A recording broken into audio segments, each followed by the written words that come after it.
का रे, डोळ्यात पाणी का? फक्त यासाठी रडतोयस ना की तुला माझ्याकडे अक्कलकोटला येता येत नाहीये. इतर लोक जातात आणि तुला मात्र परिस्थितीनं बांधून ठेवलंय याचं वाईट वाटतंय ना.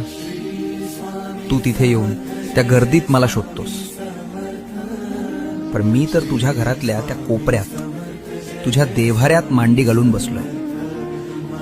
बाळा, मंदिरात मी राजा म्हणून बसलोय, लोकांचं गाऱ्हाणं ऐकायला, पण तुझ्या घरात मी बाप म्हणून वावरतोय, तुला सांभाळायला.